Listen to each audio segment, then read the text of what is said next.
Are you noticing that there's some Christians who are having an easy, challenge-free life, and then there are other Christians who are going through afflictions?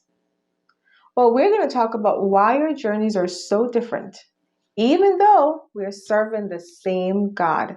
So don't go anywhere. To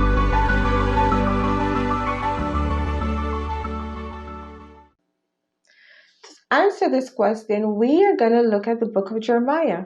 And in this story, it talks about how some Jews went to Babylon, and then another set of Jews remained in Israel and were allowed to plant vineyards and reap summer fruits and make wine and basically have a level of self-governance. And then the other group who went away as captives, they were made into slaves, they were made into maids, workers, and the list goes on. And so to answer this question, God explained it to Jeremiah. And in Jeremiah chapter 24, God said to Jeremiah, "Look and tell me what you see." And Jeremiah said, "Well, I see two baskets. And the two baskets, there are figs in them." And God said, "Look at the figs." And Jeremiah said, "Well, the first basket, the figs are good to eat. And the other basket, the figs are bad." And God said, "Well, in the first basket, the figs are good. And the other basket, the figs are evil." That's a strong word, right, for God to use. And so God said, "Well, Jeremiah, let's examine the figs." He said, "Thus saith the Lord, like these good figs, so will I acknowledge them that are carried away captive of Judah, whom I have sent out of this place."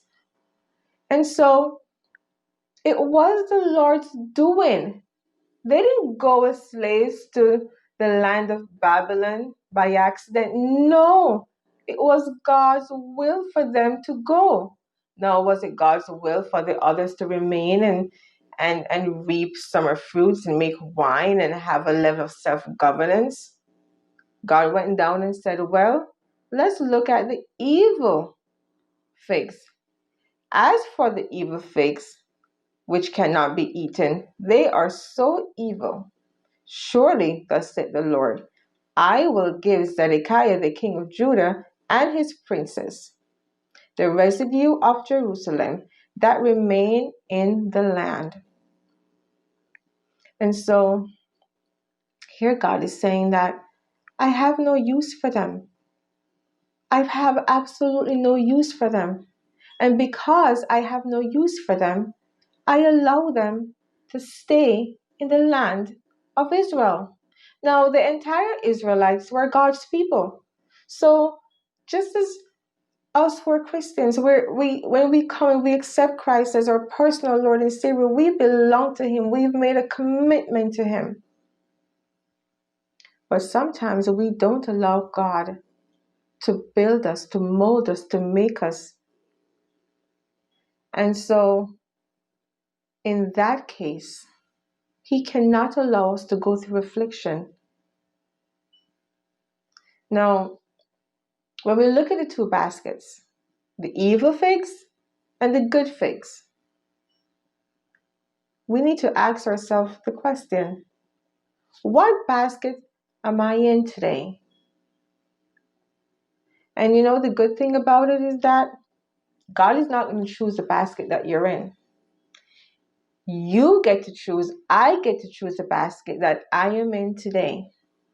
I get to choose whether or not God is going to build me and mold me and make me to the fullness of God Himself, to the character of who God is, to make me righteous and holy as He is. I get to make that choice.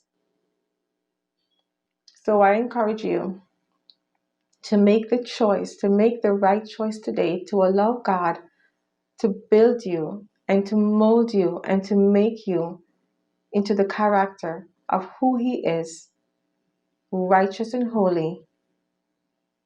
Until next time, take care.